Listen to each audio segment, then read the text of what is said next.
she'll go to the doctor.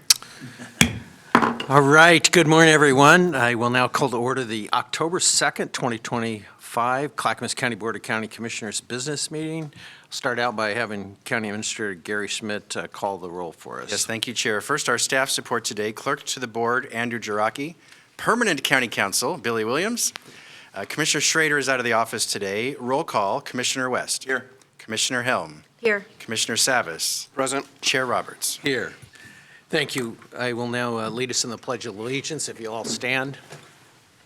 Pledge allegiance to the flag of the United States of America and to the republic for which it stands, one nation, under God, indivisible, with liberty and justice for all.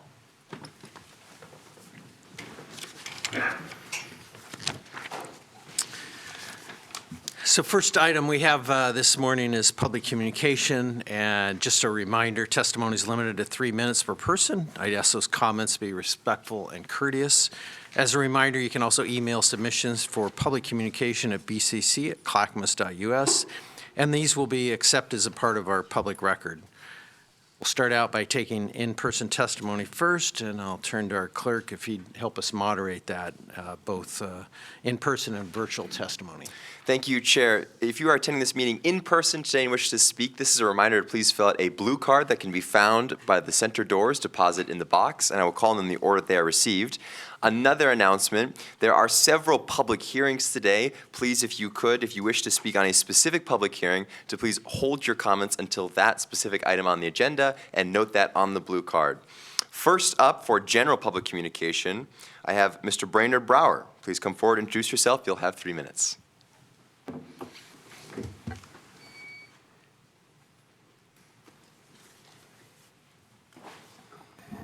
Good morning. I'm Brainerd Brower from Redland, Oregon, Redland, here just east of here.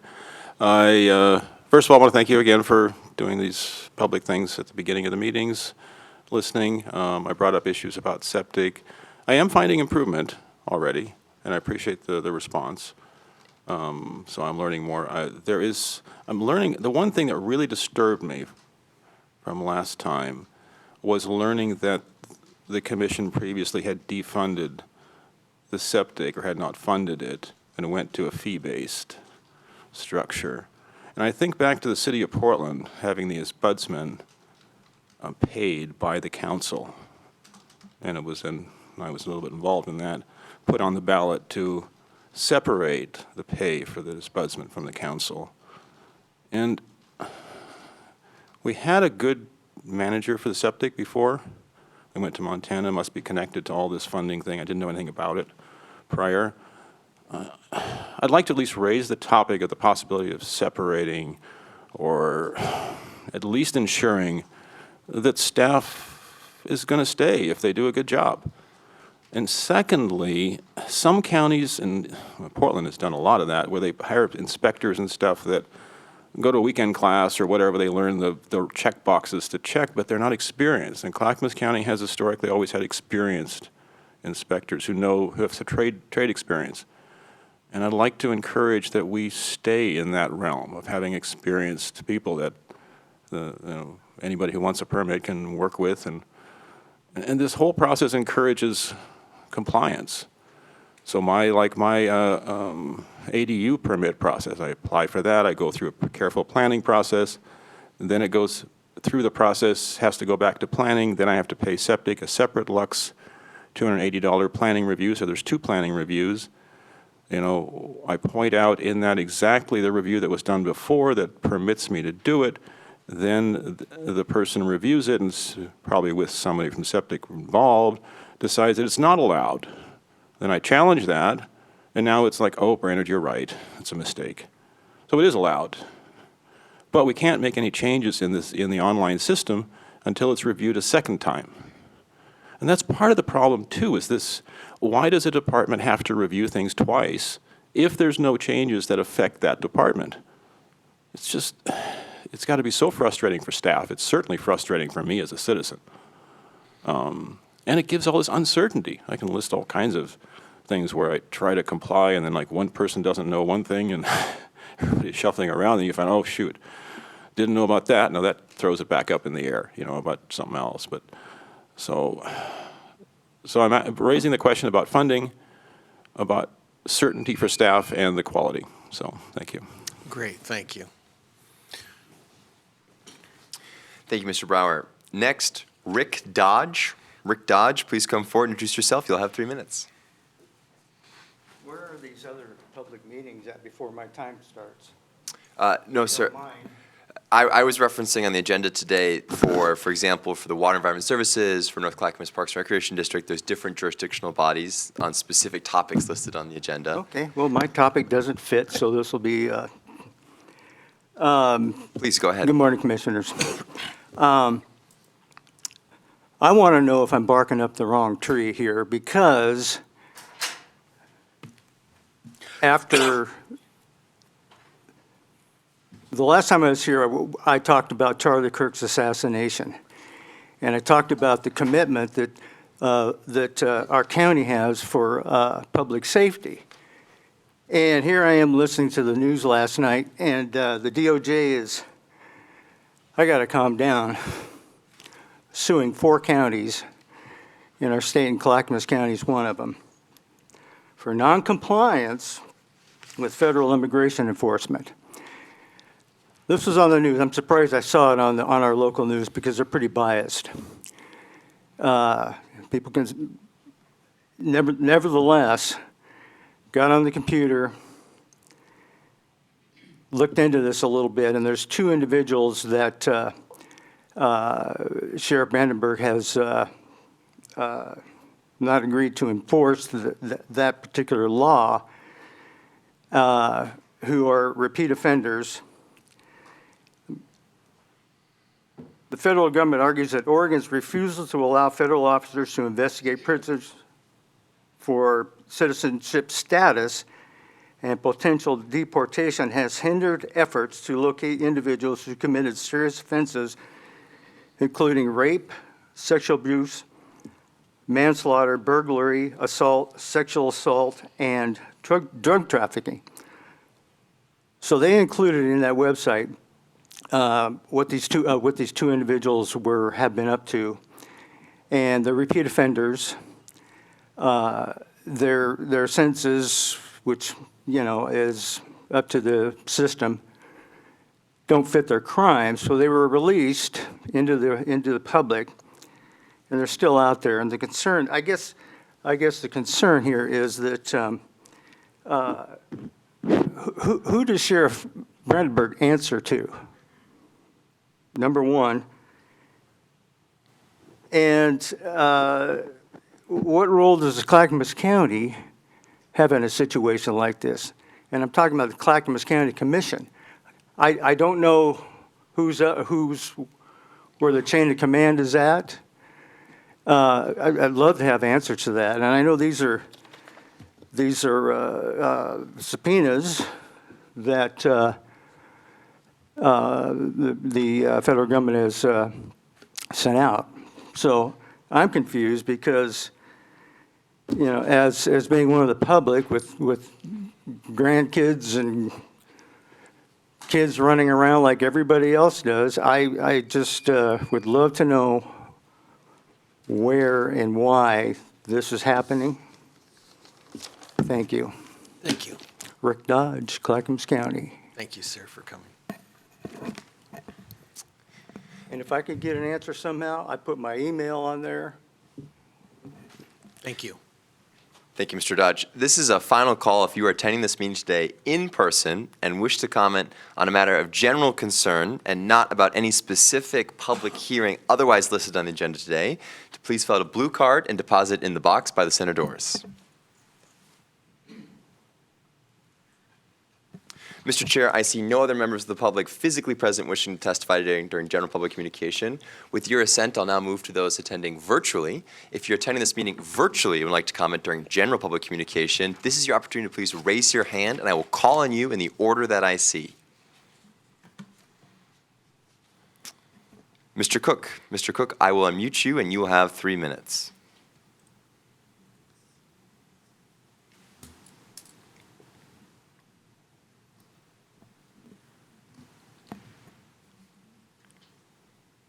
Mr. Cook, if you're currently speaking, we can't hear you.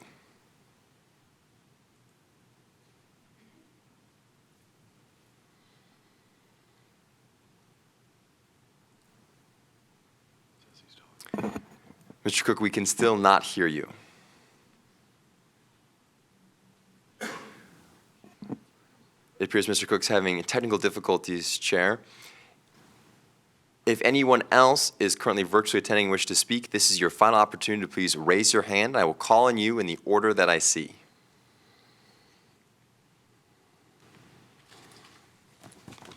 Seeing no one else, Mr. Cook, returning to you, have you been able to solve the technical difficulties?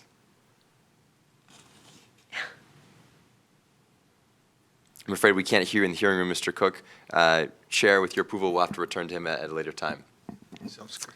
I see no other members of the public physically present or virtually attending who wish to comment during general public communication today, Mr. Chair. All right, thank you. I will now close the public communication portion, and we'll move on. Now recess as the Board of County Commissioners and convene as a Housing Authority Board, and I'll turn to Gary as to what's next. Thank you, Chair. You are now meeting as a Housing Authority of Clackamas County. This is the Housing Authority Consent Agenda. Joining you online is Housing Resident Commissioner Ann Leenstra. Commissioner Leenstra, are you there? All right, you're on mute, but I see your face, so she's here. Commissioner Leenstra is here. Thank you, Commissioner. Andrew, would you please read the consent agenda? Consent agenda for the Housing Authority of Clackamas County. Item A, approval of an intergovernmental agreement with Clackamas County for Arbor Terrace Apartment Complex parking lot accessibility improvements. Agreement value is $245,000 for 10 months. Funding is through federal community development block grant funds. No county general funds are involved. Mr. Chair, that concludes the Housing Authority consent agenda. Thank you. Any colleagues wish to remove or add anything? Seeing none, may I have a motion? Chair, I move we approve the Housing Authority consent agenda. Second. All right, Commissioner Helm has moved to approve the consent agenda. Commissioner Savas has seconded. Any further discussion? Seeing none, Clerk, would you please call the poll? Commissioner Helm, Aye. Commissioner West, Aye. Commissioner Savas, Aye. Commissioner Leenstra. Aye. Mr. Chair, Aye. motion passes 5-0, Mr. Chair. Thank you. I will now adjourn as the Housing Authority Board and reconvene as the Board of County Commissioners. And just before we move on, I know some commissioners want to make some comments about a couple of items of public discussion. We'll probably save that for Commissioner Communications. So with that, Gary, what is next? Thank you, and thank you, Commissioner Leenstra, for joining us. Next is presentations. The first presentation is approval of a proclamation of October 2025 as Domestic Violence Awareness Month. Presenting today are Erin Hinkleman from the Sheriff's Office. She is the Director of the Family Justice Center, and Sarah Van Dyke from Health, Housing, Human Services, Domestic Violence Systems Coordinator. Go ahead, please. Good morning. Thank you, Chair Roberts and members of the Commission for having us. As mentioned, we are here today to respectfully request you declare October as Domestic Violence Awareness Month. Each year, this month offers a powerful opportunity to honor the strength and resilience of survivors while also recognizing the continued work required to ensure safety, healing, and justice for all who are impacted.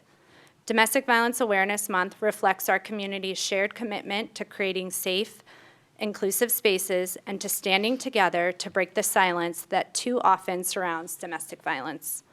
This year, we join the national movement in embracing the theme, "With Survivors Always." This theme underscores the importance of true partnership, standing with survivors not just in word but in action. It reminds us that safety, support, and solidarity must remain at the center of our work. It is both a tribute and a call to action for all those who are committed to advocating for the rights and needs of survivors. When domestic violence occurs, it may seem like an isolated event, affecting just one person or a single household. In reality, the impact extends far beyond, rippling outward to affect survivors' children, family, friends, workplaces, and broader community. Understanding this ripple effect underscores that addressing domestic violence is not only about supporting one individual, it is about healing the fabric of the entire community. Locally, a Safe Place Family Justice Center provides critical resources to survivors, offering hope and pathways towards rebuilding lives. A Safe Place partners deliver coordinated, free services under one roof, fostering empowerment and collaboration for survivors and their children. Since 2013, we have supported 7,784 first-time survivors accessing services, assisted over 5,100 survivors in filing protective orders, and provided over 38,000 total visits for service. Survivors can walk in to this day without an appointment to talk to someone knowledgeable about domestic violence, safety plan, access emergency shelter and housing resources, apply for benefits, file a police report or protective order, talk to an attorney, access programs for their children, attend a support group, or receive counseling. And one other, one other important message we want to emphasize today is this. Clackamas County has one of the best responses to domestic violence in the entire state of Oregon. And this achievement is not by accident. It is a result of decades of sustained effort, deep collaboration, and shared commitment to continually evaluating and improving the services and resources available to survivors of domestic violence. Our success reflects the strength of our partnerships, including our nonprofits providers such as Clackamas Women's Services and Northwest Family Services, among others, who provide critical frontline support. Our district attorney's office, which maintains a dedicated domestic violence unit staffed with specially trained prosecutors, advocates, and investigators. The DA's Victim Assistance Program, which works collaboratively across agencies to ensure survivors receive compassionate and effective support. Our law enforcement partners from the Sheriff's Office, municipal police departments, and the Oregon State Police, who engage in ongoing planning, training, and innovation to better serve our community. Our court system, which has consistently proven to be a strong and active partner, particularly through participation in federally funded programs and grant-supported initiatives. And you, the Board of County Commissioners, whose continued support makes this work possible. Together, we have built a strong foundation, and we continue to invest in it. For more than a decade, Clackamas County has supported a Safe Place Family Justice Center, a vital resource that only few communities in Oregon can offer. Additionally, we are one of only 2 counties in the state that dedicates a position solely to coordinating improvements across the entire domestic violence response system, a testament to our ongoing commitment to collaboration and accountability. We should all take pride in what we have accomplished together. And we must continue this work with the same cooperation, professionalism, and shared purpose that have made Clackamas County a leader in the state of Oregon. We request to read the proclamation into the record. Okay, thank you. Whereas domestic violence is a serious crime in Clackamas County that affects people of all races, ages, gender, and income levels, and whereas family is the foundation of a safe and healthy community, and it is the goal of Clackamas County for our communities to be safe, and whereas more than 16 million people in the U.S. suffer from intimate partner violence per year. Whereas 32 people experience intimate partner violence in the United States every minute. And whereas 30.3% of families involved with the Department of Human Services Child Welfare Department had domestic violence as a component of their case in 2024. And whereas 1,106 victims of domestic violence requested a protective order in Clackamas County in 2024. And whereas 812 victims accessed wraparound services for the first time at a Safe Place Family Justice Center for a total of 3,400 visits in 2024. And whereas victims should have help to find the compassion, comfort, and healing they need, and abusers should be held accountable to the fullest extent of the law. And whereas only a coordinated community effort will put a stop to this serious crime, and whereas Domestic Violence Awareness Month provides an excellent opportunity for people to learn more about preventing domestic violence and to show support for the numerous organizations and individuals who provide critical advocacy, services, and assistance to victims. Thank you both very much. I think we're at a point, if someone would like to make a motion. Read the very last sentence, now therefore. Yes, we can do that. Apologies.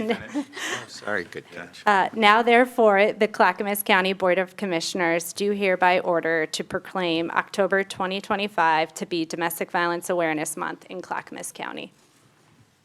right, thank you. I see Commissioner Savas. Yeah, I just want to say, just emphasize what you already stated, and that Clackamas County has been in the lead, and you're right, it's not by accident. It's been very deliberate. Just want to acknowledge all the great work. I know that my 16 years, when I first ran in 2010, was getting to know this element and how the relationships with CWS, Northwest Family Services, the DA's office, and the sheriff's office and so forth. So it was a great day when we cut the ribbon on the safe place across the way over here. That was 8, 9, 10 years ago, I believe. But I want to thank you for your dedication on this, and I think it's been a mutual lift, and we ought to be proud of what we're doing. But we still have a challenge ahead, and that is we want to get to 0 victims, and we still have a lot of work to do and a lot of messaging. So just happy to be part of this effort. Thank you. Thank you, Commissioner. Commissioner Helm. Yeah, thank you, Aaron. You just recently gave me a tour of the safe place, and I said all I knew was the back door because I've been donating there for years.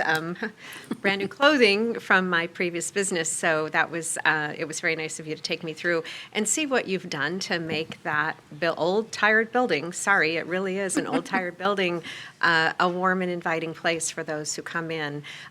It's heartbreaking that we need a facility like this, and it's heartbreaking the numbers. I do hope we see an end to this, but I'm really proud of what Clackamas County is doing and the work that you guys do. Thank you. Thank you. Commissioner West. Yeah, the work you guys do day in and day out, not just on days of proclamation, but always is often unseen.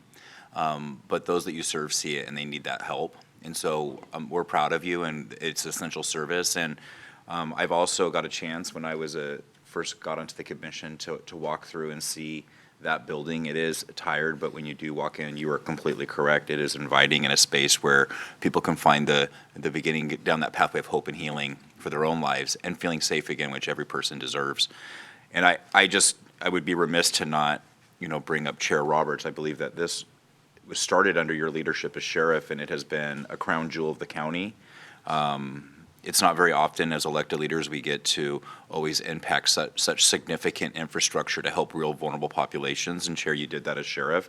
So thank you for your leadership. And so you've been passionate about this issue as long as I've known you. And it took a leader like you to help make this happen also. So I know that this wasn't your presentation, Chair, but it is not, I think, without being recognized that Clackamas County is better because of your leadership in this instance, and people are getting the help that otherwise wouldn't get it. So thank you, Chair, to your work also. That's very nice. Thanks, Commissioner. Yeah, just a couple quick comments. First to Aaron and Sarah, I want to thank you for your leadership. The program is where it's at because of your leadership, and I think the second thing, which is to me very exciting, is that people have the option to put in for this specialized field, and they put in for it because they have a passion for it. I think that's where you can see the people that work there really care about the survivors that they serve, and so please pass on my appreciation to the hard work that they do every day. And just a couple things that I like to reiterate, because to me the numbers are always so shocking when you really look at them. And it's 1 in 4 women and 1 in 7 men will experience physical violence by an intimate partner in their adulthood. And I think one of the most important things for viewers to really understand is that that they can reach out, that you can help create a safety plan, and that it's their decision whether to report it to law enforcement or not and when they're ready. And I think the common theme is kind of supporting them when they're ready to make that decision. And so I can't encourage people enough to reach out to a safe place, work with the staff there on safety planning, and there's so many different resources at one spot. So. And a big thanks. It wouldn't be possible without all of the partners, Clackamas Women's Services, everybody coming together, and that's what really makes it the program it is. So thank you all, and I think we might be ready for a motion at this point. So I'll turn to my colleagues. I move we approve the proclamation of October 2025 as Domestic Violence Awareness Month. Second. All right, thank you both. Commissioner Helm has moved to approve the proclamation of October 25th as Domestic Violence Awareness Month. Commissioner Savas is second. Any further discussion? Seeing none, clerk, would you please call the poll? Commissioner West, Aye. Commissioner Savas, Aye. Commissioner Helm, Aye. Mr. Chair. Aye. Motion passes 4-0, Mr. Chair. Thank you both for coming today. Thank you. Gary. Thank you. Next presentation is Business Spotlight. Company is Overland Van. This is the first of many to come on recognizing our businesses in the county. Presenting is staff from Transportation and Development. Dan Johnson, the Director of Transportation. Just Dan. Dan Johnson, Director of Transportation and Development. Go ahead, please, Dan. Thank you so much. Good morning, Chair Roberts and Commission. Earlier this year, the Office of Economic Development approached the board regarding a business engagement strategy. We are here today to share one component of that strategy, which was our Business Spotlight. In partnership with Public and Government Affairs, we are pleased to present to you the first in a series of videos spotlighting businesses throughout Clackamas County. Andrew, if you'd be so kind.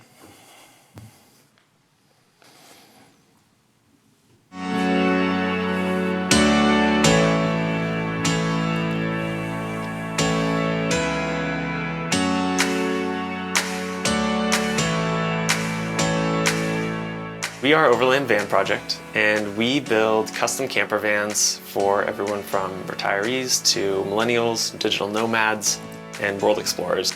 We have done roughly 350 full builds since our start in 2017. So out here in Clackamas, we have a 30,000 square foot facility with 28 employees. We do about 45 rigs per year, and then we also have a service center where we pull through probably over 100. Our vans and trucks are special because we still offer full custom, which is pretty rare. It's very efficient and profitable to build the same thing over and over, but we don't believe that one size fits all. So we have stuck to our guns on the custom side. While it does have its hurdles, it's been a lot of fun to see more than just the same thing go out the door every day. We were inspired to move into Clackamas County for a couple of reasons. Multnomah County as a whole has been really hard to work with because they keep on adding new taxes.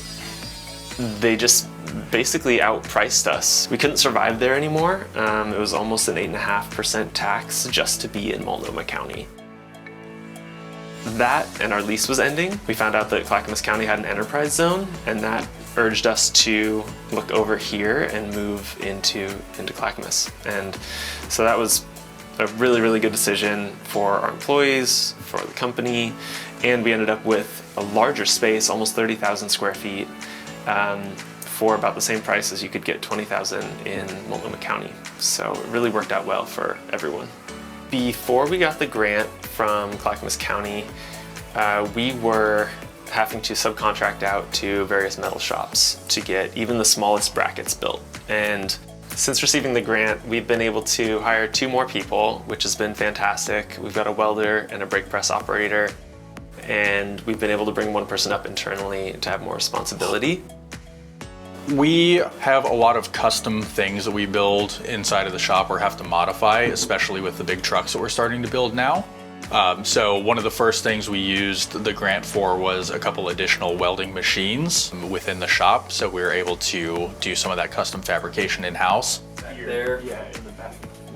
Besides the grant and the enterprise zone, Clackamas County has a few other benefits that really make it easy to do business here. And I think that's evident because you see a lot of really big industry, a lot of big companies are in this central location. The talent is much better and harder workers, and they really care about the finished product. Yeah, I know. That was very good. A couple additional comments. As noted in the Overland video, Overland Van Project is one of 10 businesses who received grant funding that was authorized by the Board of County Commissioners. This is essentially through our Clackamas County Business Development Grant Program. These grants recipients are the ones that will be spotlighted. We have approximately 5 videos already shot. They're in production right now, and they'll be shared with you at a later date. We have 4 that are in process. A lot of these projects were capital related, so it was a small investment of grant funding to result in capital construction. So we're waiting for that capital construction to get complete, and then we'll be reporting back to the board on those. Oregon, or the Office of Economic Development, will be updating the board, I think it's October 21st, on a number of different programs and projects that are going on in their program. One of them will be this report out on this program. I am pleased to report so far, though, we are seeing about an 8 times return on the investment that we have for the small grant funding that you put out and authorize the program to invest in the businesses throughout Clackamas County. I do want to take, I also should probably share just some information around those. Are very geographically dispersed. Some are in cities, some are in our unincorporated areas. And I really have to do a shout out here really quick because I get the opportunity to come up here and share all of this with you, and I really didn't do any of this. I want to do a shout out to Julia McCotter, if you'd be so kind to raise your hand back there. She took the lead in really developing the grant program, helping and assisting, including answering questions that were out there regarding the grant program, doing advanced Zoom calls and times where folks could sign in to kind of understand the grant program better. I'd also like to highlight the fact that we're in round 2 of these grants. The board authorized a second round of these business development grant program is underway. We are accepting applications through October 13th. If anyone here or if there's anybody listening in the public has questions about that, they can feel free to contact 4, that's the number 4, biz, B-I-Z, at clackamas.us, or call our 4biz hotline at 503-742-4biz, which is 503-742-4249. So with that, we'd be happy to answer any questions you might have. Wow, go ahead. It doesn't have to be, are all the lights on? No, I think we all want to say something. I can just tell. Me first? Yeah, go okay, ahead. me first. Yeah, sorry. That's really great. I mean, we are all beaming, I think, feeling great. We have, I know Commissioner Savas and Commissioner Helm, they know what it's like to have to put that risk out there and to put everything on the line, to have a dream to start a small business, to write to sign the front of the check so people can get paid and sign the back of their check, and to really step out sometimes into the unknown and have to, when your small business is your life. And, I just think that that video is evidence about the culture that we have here in Clackamas. I think the business owner spoke to why they chose Clackamas, and it was purposeful, and it is a culture. And I like to tell people of any size of business, they may not always feel this way in Oregon, but in Clackamas County, we're open, and we're open for business, and we want to make sure that you have a place where you can thrive and be part of the community, and where we don't so much get in your way as a business owner, but we actually will do what we can to facilitate, and then just not get in the way is the biggest thing government can sometimes do. And then not pretend like you're our piggy bank, and then continue to take what little profits you're striving and working hard for, and that we're all in this together. And so I'm ecstatic. I'm glad that these are working. In comparison to what that business does every single day, it's small. What we did was not small. I'm glad they're appreciative, but the jobs they create, the economic vitality that they bring to a region and a community, getting up every day and doing that work, being creative and innovative and putting their work out there is much more impactful than even the grants. And so I'm grateful we could be a little bit helpful for them to be more successful, because I think that is a tide that raises all boats. Dan, thank you for your leadership. Thank you for your leadership too in helping make this happen. And this is great. We don't always get great news right now. It's a lot of not great news. I feel like my first morning this meeting wasn't great. I didn't feel good about it, but this is fantastic. And so we should all feel a little bit of heartwarming around this. So thank you. And thank you for sharing that. I look forward to the other videos. I'm excited. Great. Commissioner Helm? Oh, it doesn't matter what order we go in Oh, here. yeah, is that all right? No, this is, just seeing these videos, it is very much like rolling out the red carpet for Clackamas County. What disturbs me and is highlighted in this is those moving out of the city of Portland.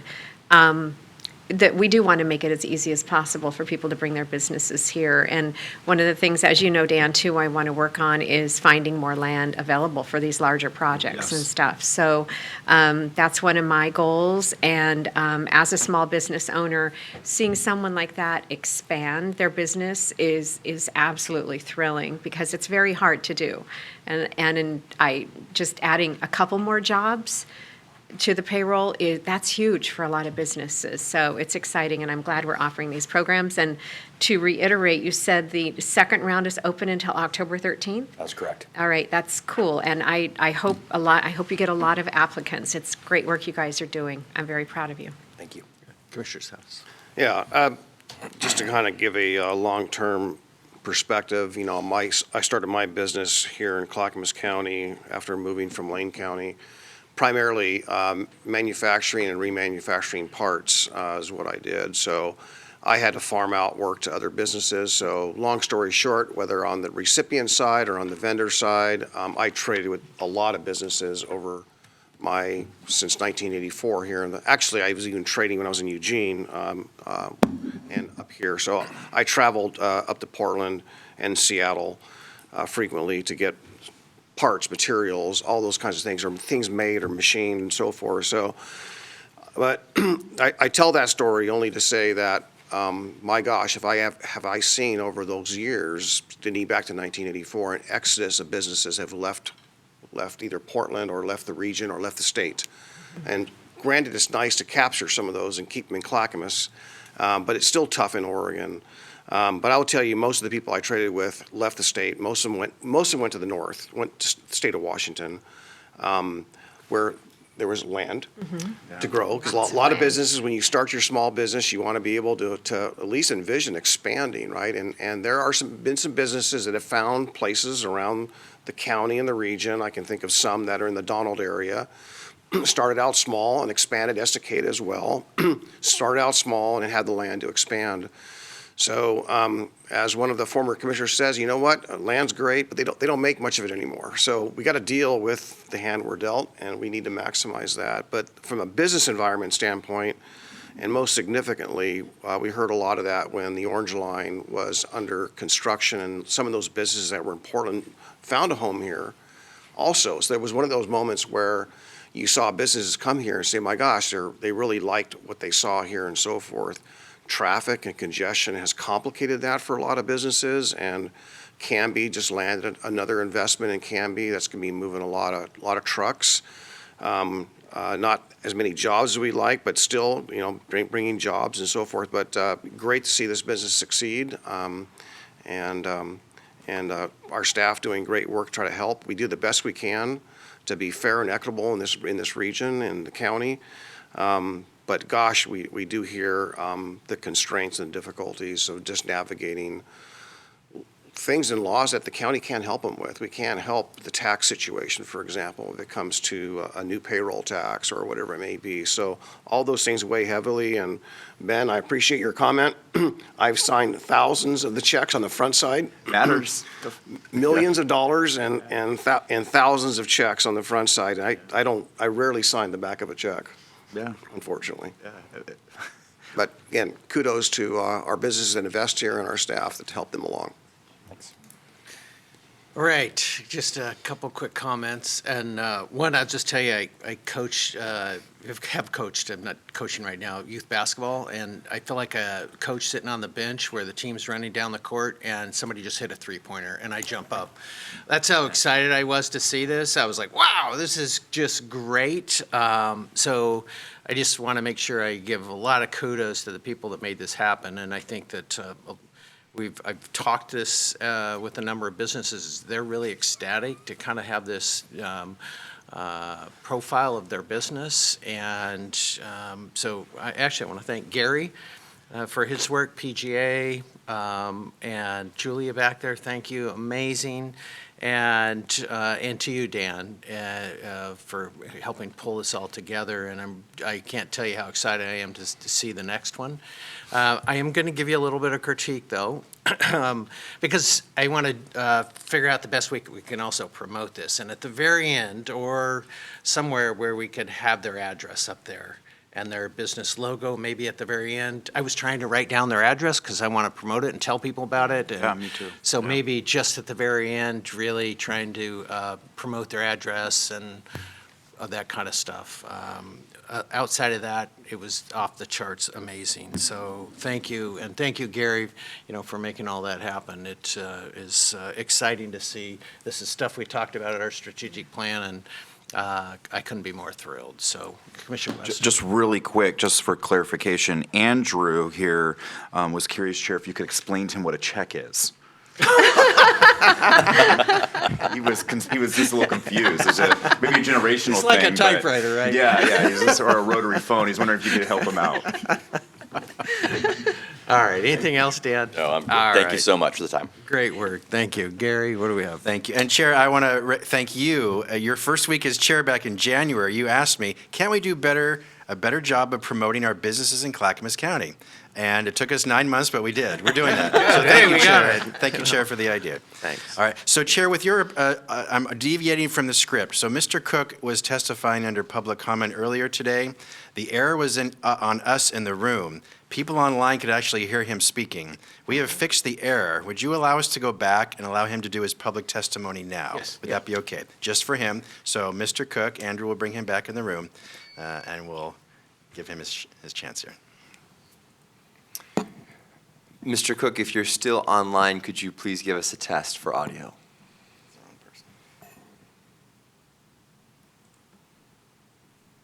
Now that I am, Oh, are, Yeah. we,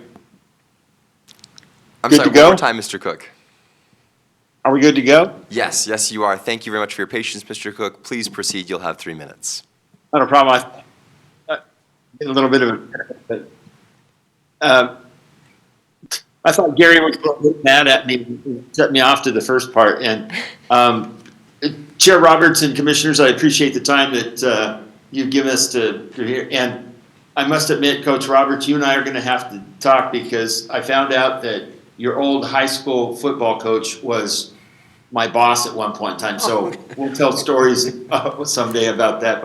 And I'll shorten this up today. But we've got some great volunteers that you'll know some of these. And we'll start off with Beaver Creek that has Bill Merchant, who's been a longtime county resident, and he's been the vice chair of the Beaver Creek Hamlet. He's also volunteered on the R1 Act, the CPO Summit, Clackamas County CCI, Community Road Fund, Fund Advisory Board. He's a stellar volunteer for the county, and along with Joe Mateo, who you all know, through the Clackamas County Water Conservation District, and he does a great job with keeping everybody informed with that in Beaver Creek area. The Hoodland CPO would like to acknowledge that Peter Hines, who is a fairly new member to their board, longtime resident up on the mountain. He's now an active member of their CPO and on the land use committee.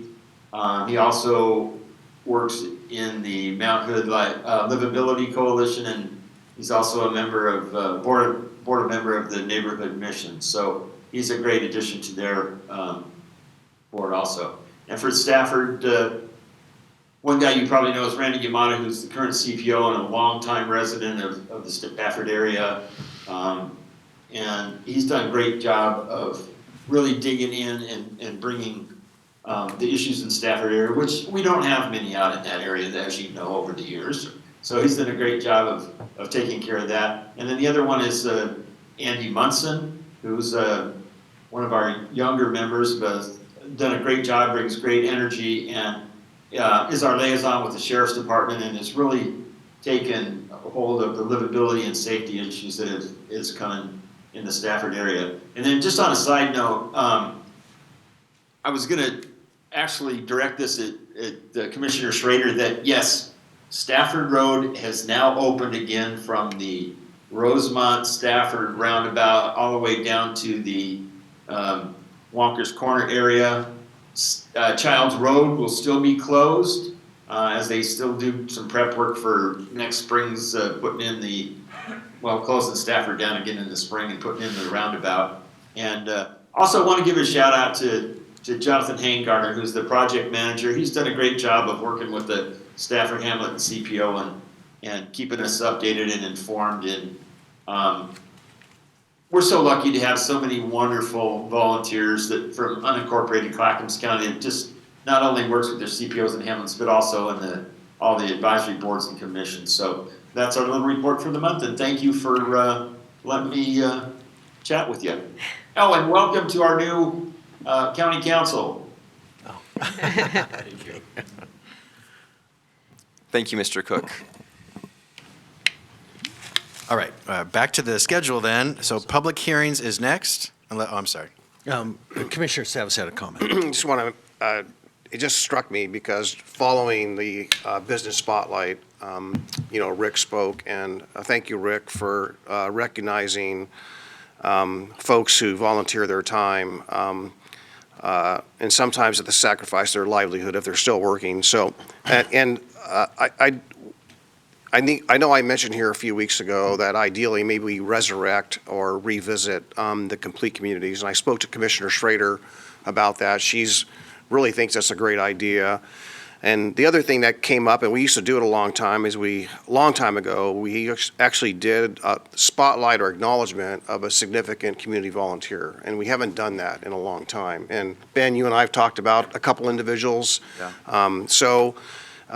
These people give their time and efforts with no remuneration or compensation, and we saw a lot of that yesterday when at the luncheon we attended. We see it all around us, and I also want to appreciate that Mr. Cook, you put a spotlight also on the unincorporated aspect, which they have to earn their way. They don't really have enough representative voices like some of our cities. So. Again, appreciate what you all do, and maybe we can talk about putting a spotlight on some of those significant people that have done years of work on without any selfless, unselfish contributions to our community, and really helped us financially at the county, frankly, because to replace the work they do would cost us money that we simply don't have. So that's all I have, Chair. All right, thank you. Gary? Thank you. Now moving back to the schedule, public hearings are next. The first public hearing is approval of a boundary change proposal 2025-005, annexation of a single-family home located at 11506 Southeast 147th Avenue in Happy Valley, to Service District Number 1 for sanitary sewer service. No fiscal impact, no county general funds are involved. Jeff Munns, Assistant County Counsel, will present. Go ahead. Yes, thank you, Gary. Chair, Commissioners, another boundary change. This is annexation to CCSD 1, which is part of West, one of the component districts. As Gary said, a single-family residence. This property is in the city of Happy Valley. It is also within the urban growth boundary and in the metro boundary. It is this annexation complies with our comprehensive plan as well as the Metro Code with additional criteria. Complies with state law. No cost to the county for this. It is consistent, and staff recommends approval of the annexation. Okay, thank you, Mr. Munns. Commissioners, questions, comments? I'll now open the public hearing on this item, so clerk, would you please moderate that testimony for us? This is a final call. If you are attending this meeting in person and wish to comment on this specific public hearing, to please fill out a blue card and deposit it in the box by the center doors. Seeing no one who wishes to physically speak, I'll now check online. If you're attending this meeting virtually and wish to comment on this specific public hearing, I'll ask you to please raise your hand. I will call on you in the order that I see.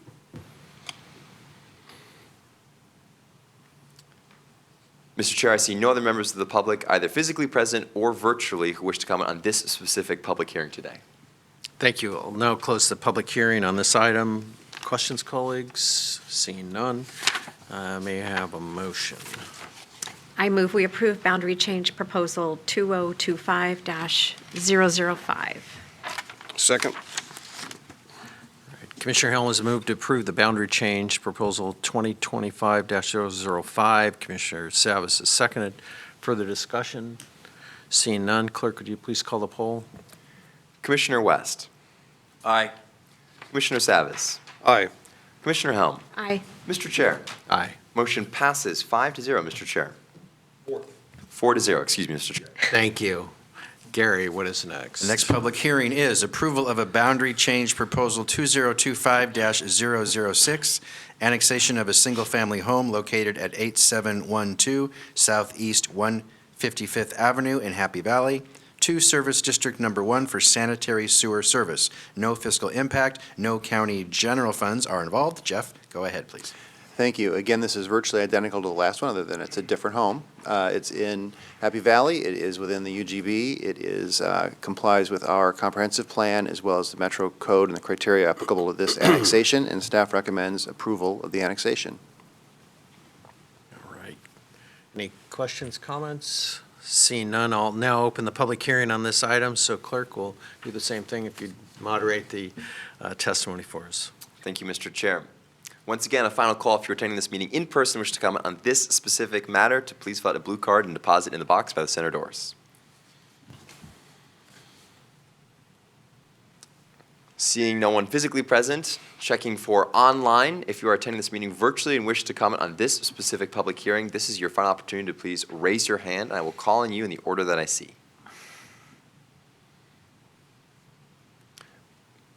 Mr. Chair, I see no other members of the public, either physically or virtually present today, wish to comment on this specific item.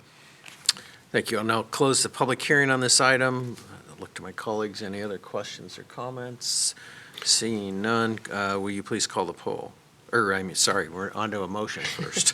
Sorry, I was getting ahead of myself.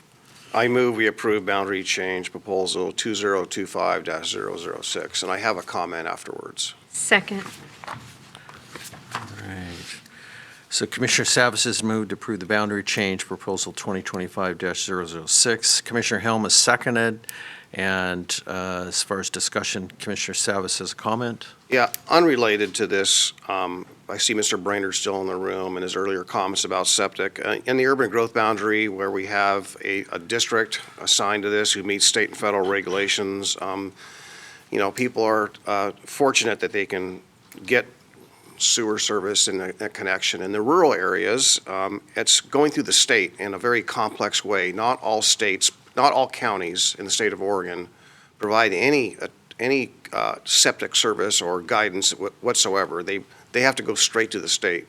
And I do know that how that is funded and paid for is very difficult and complex, but it has been an issue that has been around way before I ever got here. I know it takes time, delays. The state still has to prove what we do, but the long and the short of it is that it's not as easy as it is in the urban areas. That's all I have, Chair. All right, thank you. Not seeing any further discussion. Clerk, would you please call the poll now? Commissioner West. Aye. Commissioner Helm. Aye. Commissioner Savas. Aye. Mr. Chair. Aye. Motion passes 4-0, Mr. Chair. I will now recess as the Board of County Commissioners and convene as the Water and Environment Services Board of Directors. Gary? Next is a public hearing for the Water Environment Services Board, approval of a board resolution for an exemption from competitive bidding for the Tri-City Influent Pump Station Expansion Project. There's no monetary value associated with this exemption. Greg Geist, Director of Water and Environment Services. Ryan Rice, Procurement Manager for the county. Go ahead, please. Thank you, Gary. Good morning, directors. So just to orient you a little bit, this is a project called our Influent Pump Station at our Tri-City facility. It's 5 massive pumps that bring wastewater up into our facility from the entire region. The facility was built in 1985, needs to be completely refurbished and expanded. So last year, the board approved a design contract. We're now at about 60% design on that, and we think the best course of action is to go the construction manager, general contractor approach, bring the contractor in now for the final part of the design so that they can provide input about constructability, which leads to fewer change orders and claims, as well as test the market for the equipment, which will allow us to do value engineering during this last part of the design process. Happy to answer any questions. All right. Questions, anybody? Go ahead, Commissioner Yeah, Savis, go ahead. Greg, could you explain, I know this gets confusing when people hear that it's not going out for competitive bidding, and could you explain or explain how actually there is a competitive element, it just looks differently? Yes.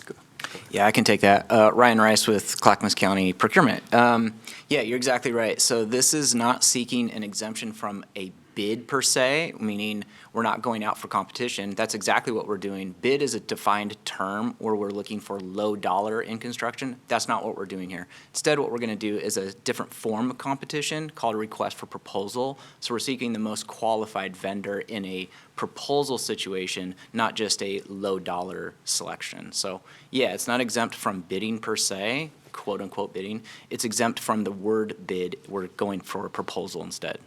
Great, thank you. Okay, at this time, I'll open the public hearing on this item, so I'll ask the clerk to moderate that testimony for us. This is a final call. If you're attending this meeting in person and wish to comment on this specific public hearing, to please fill out a blue card and deposit in the box by the center doors. Seeing no one physically present to comment, I'll also now move to online. If you're attending this meeting virtually and wish to comment for this specific public hearing, this is your last call to please raise your hand, and I will call on you in the order that I see.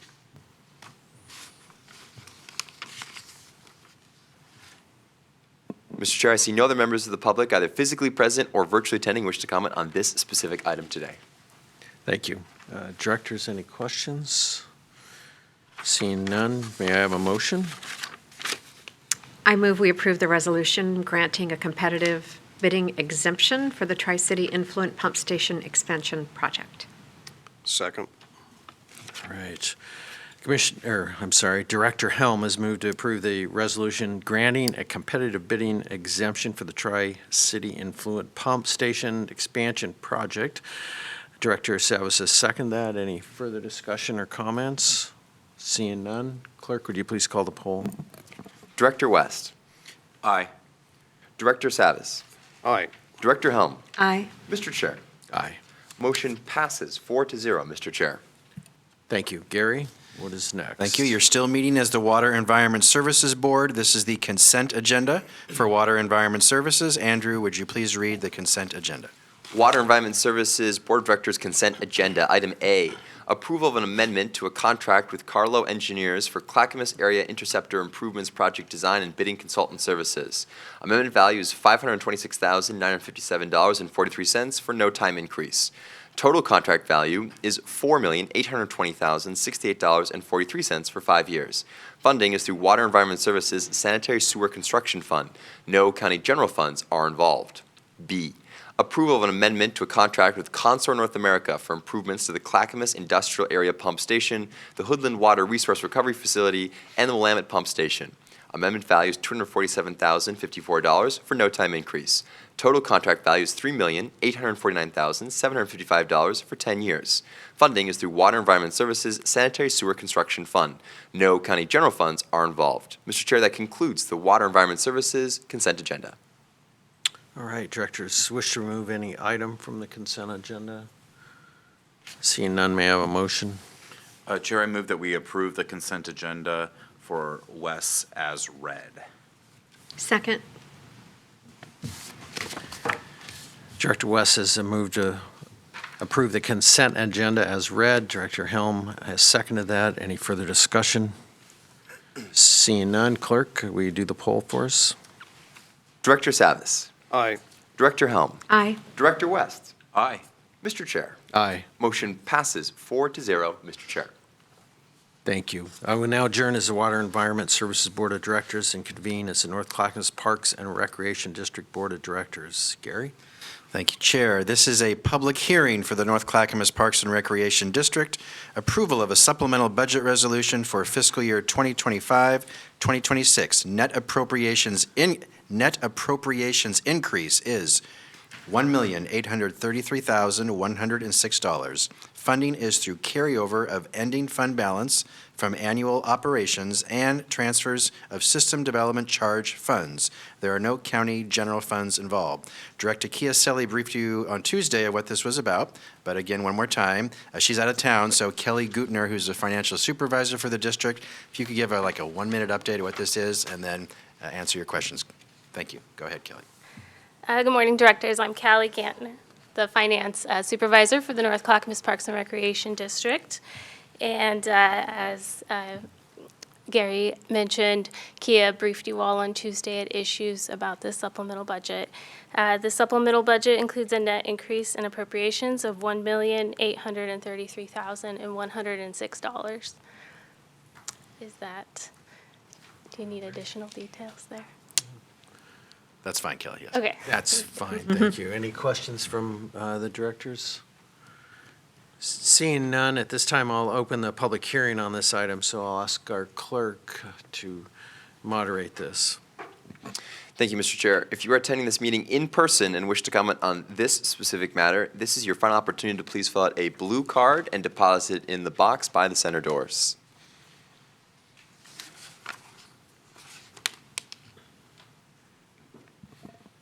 Seeing none, I'll now move to those attending virtually. If you're attending virtually and wish to comment for this specific public hearing, please raise your hand and I will call on you in the order that I see.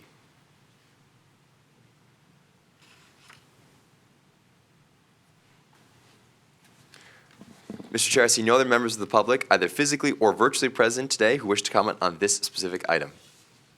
Thank you, Andrew. I'll now close the public hearing portion of this and ask directors if they have any questions. Seeing none, could I have one of my fellow colleagues make a motion? I move we approve the NCPRD consent agenda. This I'm is sorry, Supplemental budget. Supplemental. wrong line. I move we approve the NCPRD supplemental budget resolution for fiscal year 2025-26. I'll second. Thank you both. Director Savas has moved to approve the North Clackamas Parks Recreation District supplemental budget resolution for the fiscal year 2025-2026. Director West has seconded that. Any further discussion? Seeing none, I think we're back at a poll again, sir. Director Helm. Aye. Director Savas. Aye. Director West. Aye. Mr. Chair. Aye. Motion passes 4-0, Mr. Chair. Thank you. Gary, what is next? Next, you're still meeting as the North Clackamas Parks and Recreation District Board. This is the consent agenda for the North Clackamas Parks and Recreation District. Andrew, would you please read the consent agenda? North Clackamas Parks and Recreation District Board of Directors Consent Agenda. Item A, approval of a board order and revised grant application for construction of a park at 18521 Southeast River Road. Application value is $140,000 for 2 years. Funding is the Oregon Department of Land Conservation and Development. No county general funds are involved. Mr. Chair, that concludes the North Clackamas Parks and Recreation District consent agenda.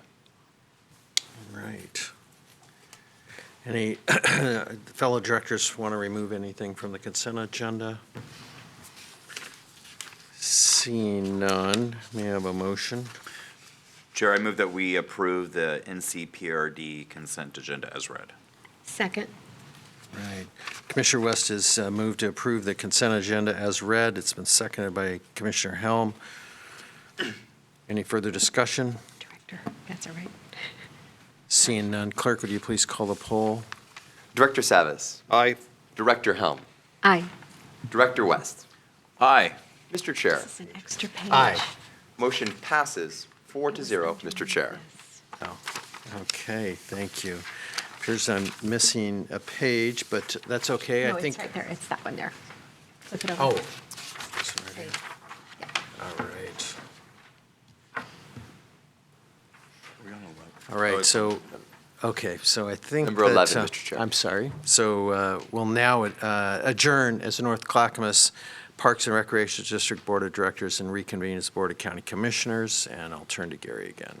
Thank you. Next is the consent agenda for the Board of County Commissioners. It's a long one. Andrew will read it ably, please. Get ready.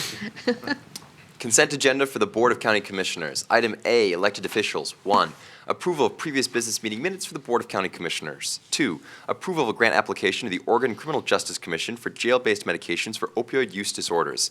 Application value is $331,912.69 for 2 years.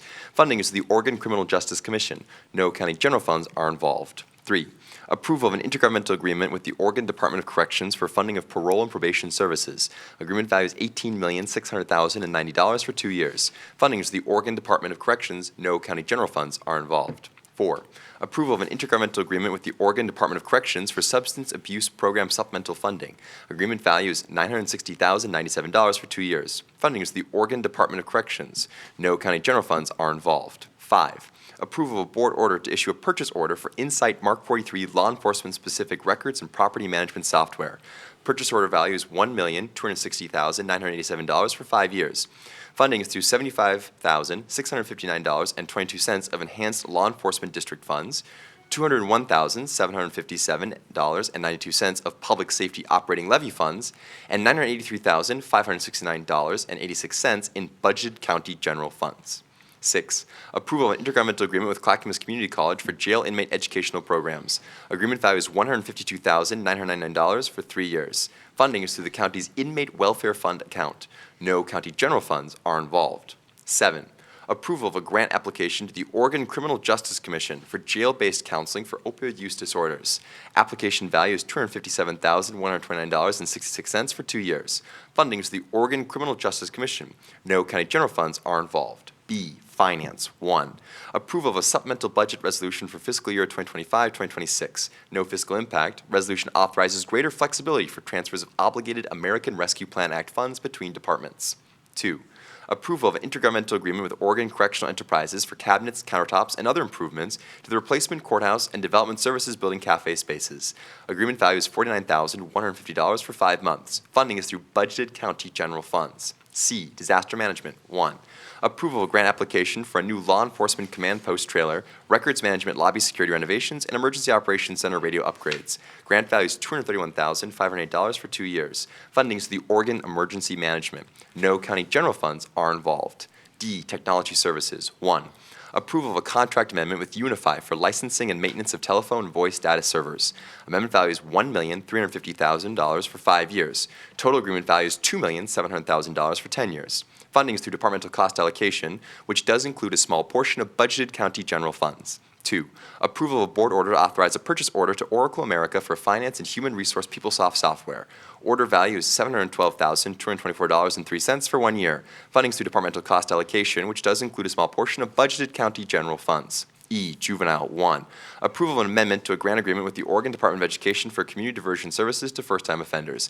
Amendment value is $511,482 for 20 months. Total agreement value is $1,482,107 for 4 years. Funding is the Oregon Department of Education. No county general funds are involved. F, Transportation and Development. 1, approval of an intergovernmental agreement with Metro for the Waste Reduction and Recycle at Work Educational Outreach Program.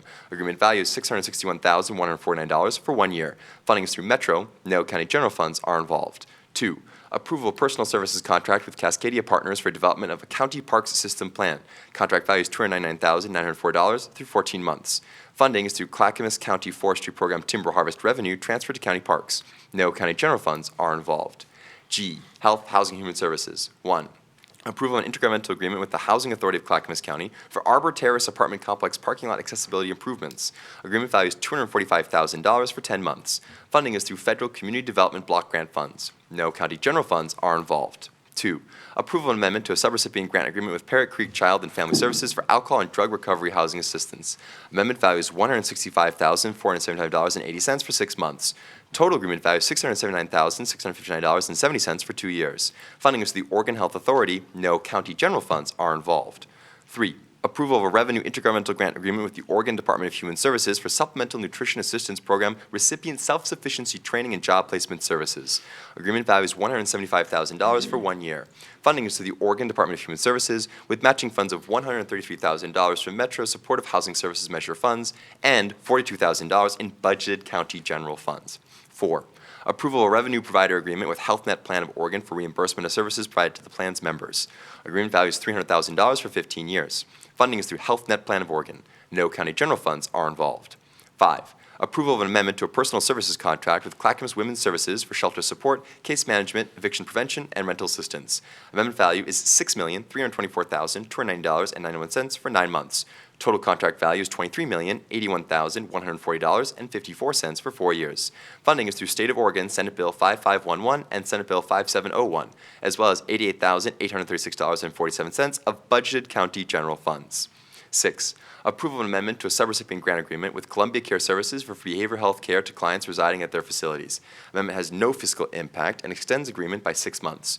Total agreement value is $555,000 for 2 years. Funding is to the Oregon Health Authority. No county general funds are involved.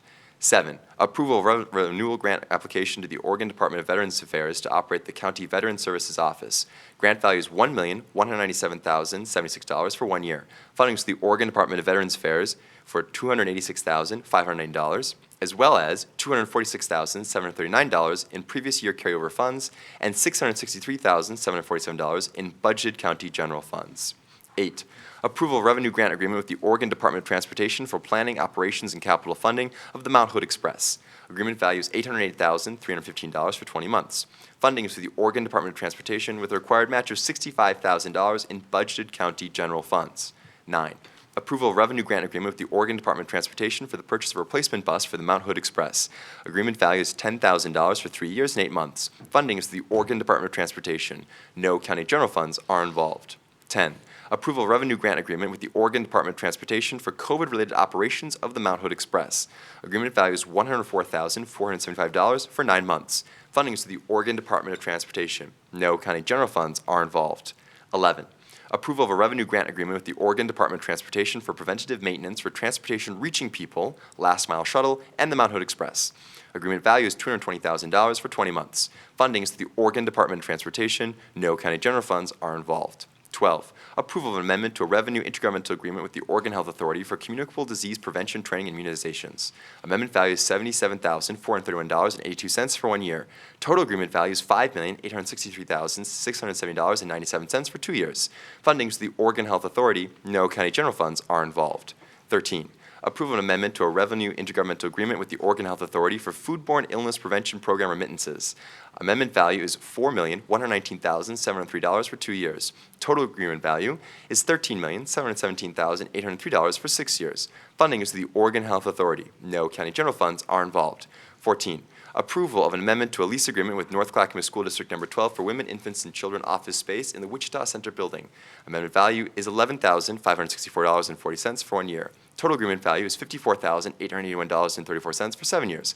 Funding is the Oregon Health Authority. No county general funds are involved. Mr. Chair, that concludes the consent agenda. All I can say is wow.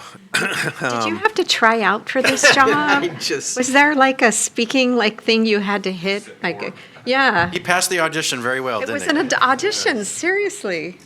I would just like to see a word count because I want to continue to see his. He made not a single error either. No, in his I know. pronunciation. I know, that is, and. Wild. Yeah, that's, you're out of my league, that's all I can say.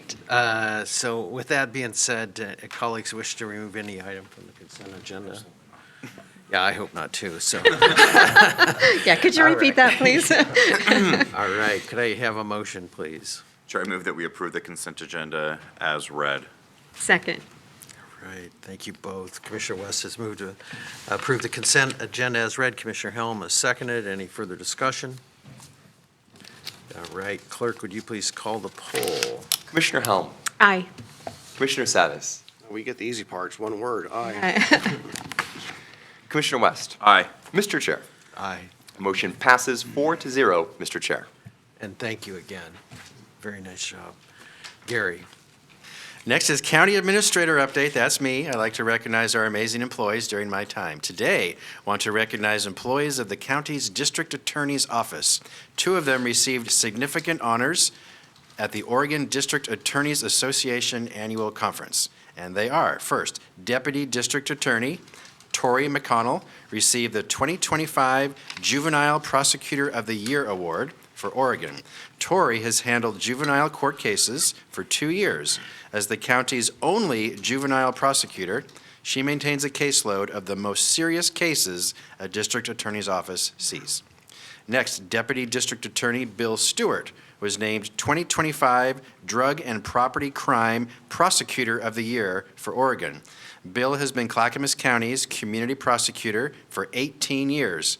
He was instrumental in developing the county's community court, a specialty court that provides offenders charged with so-called livability crimes, such as drug offenses, drug-related property crimes, or trespassing, with wraparound services to remove any barriers to leading a law-abiding life.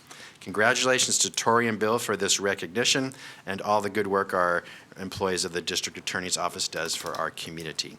That is my update today. Back to you, Commissioners and Chair. Thank you, Gary. Next is Commissioner Communication, and Paul, you're our senior guy here, so Oh, that's right. turn to you first. Falls to me now, okay.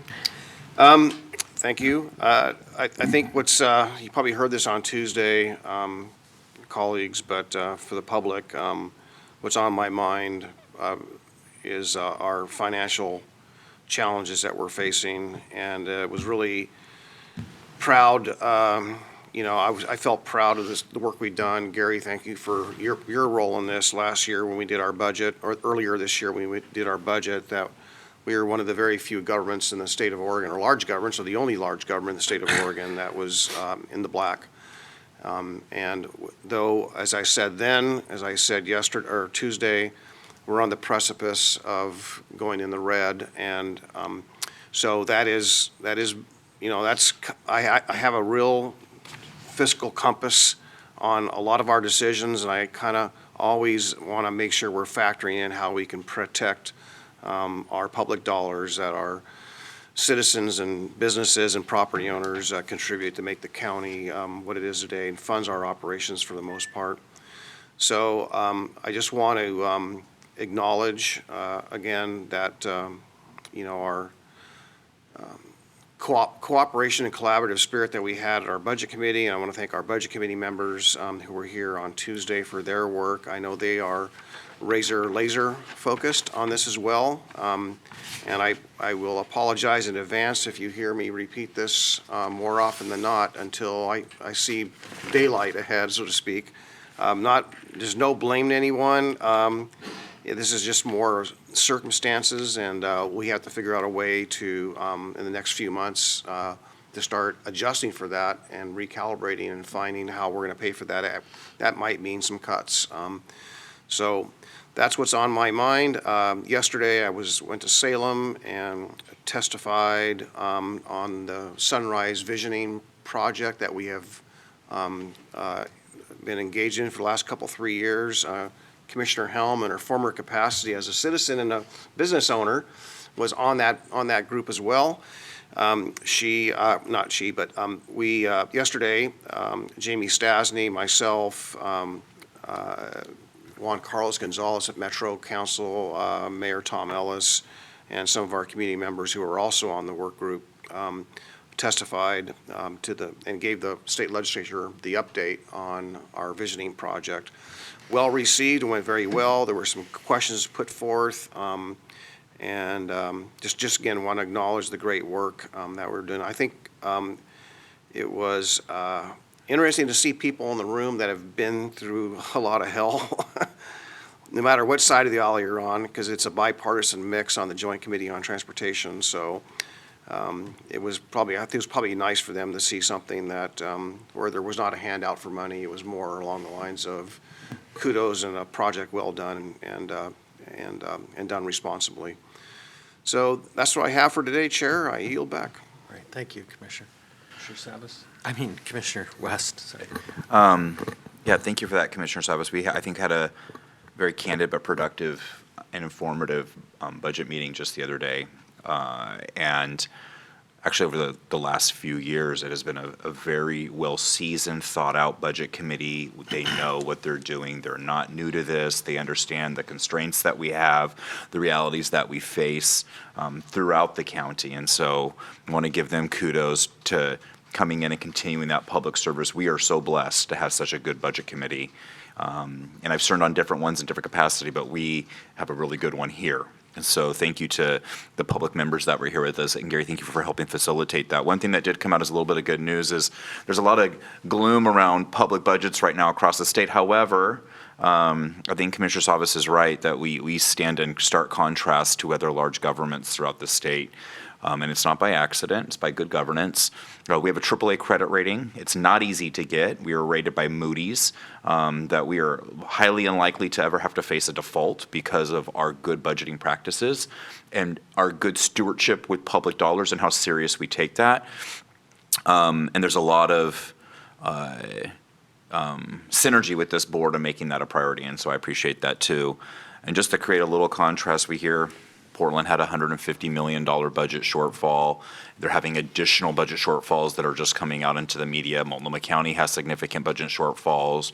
OHA out of the state of Oregon had over $100 million budget shortfall that we're going to face the wake of, that we'll learn more about later. We have ODOT can't seem to figure out how to deal with its budget, having to raise taxes on citizens, just lots and lots of red, lots and lots of like mismanagement, not proper forecasting, not being a good steward of public dollars.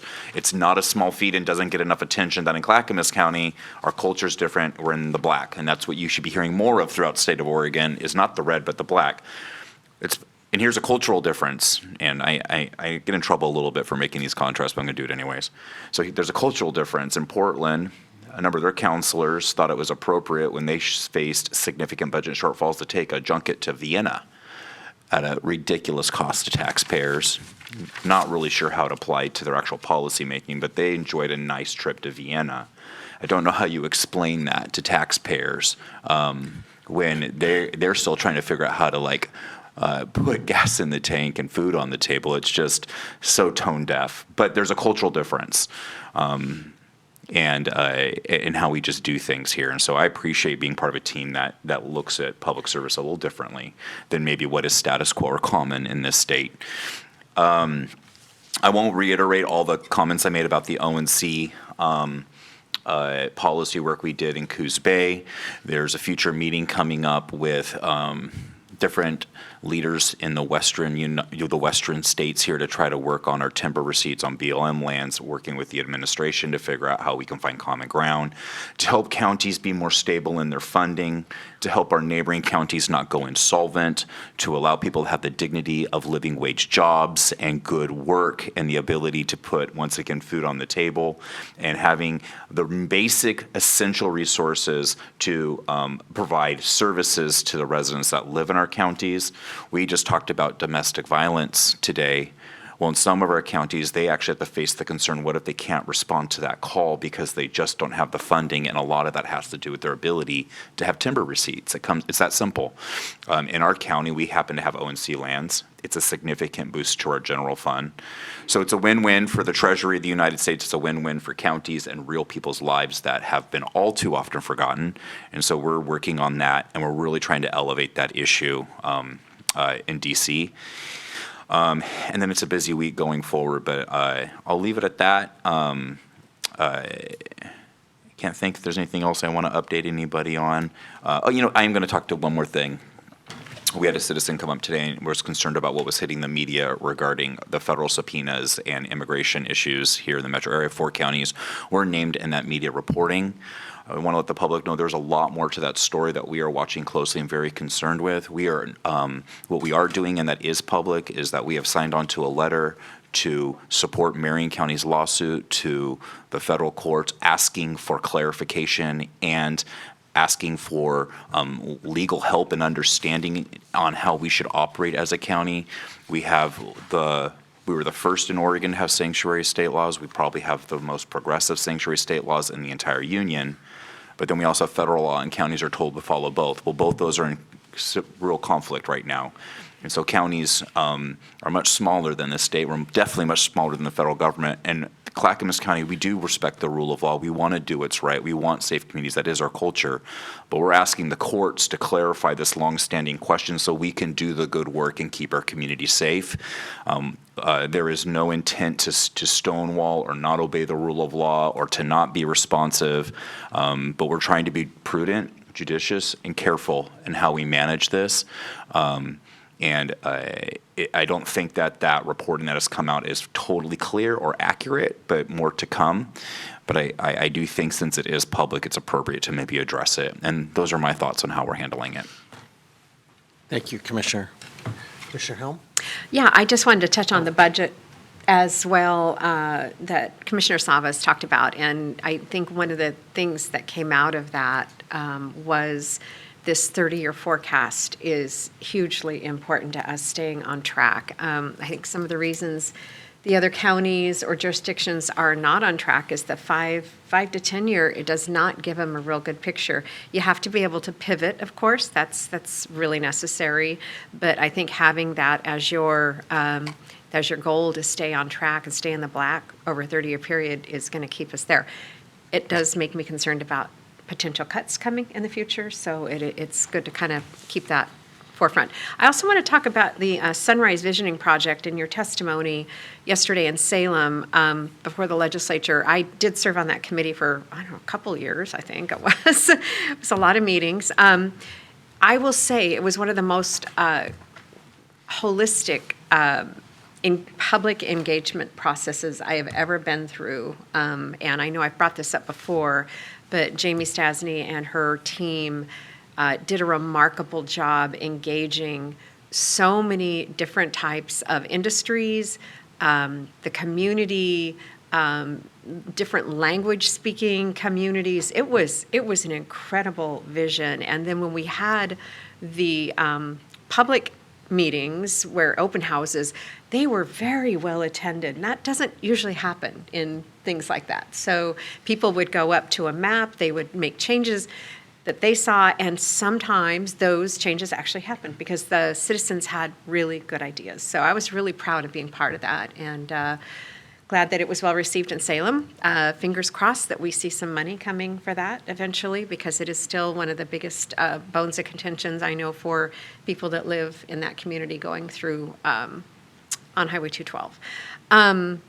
Yesterday I attended the Harvesting Hope luncheon for Clackamas Service Center, which it's a food bank that provides to other food banks throughout the region, starting with the Oregon Food Bank, kind of filters on down.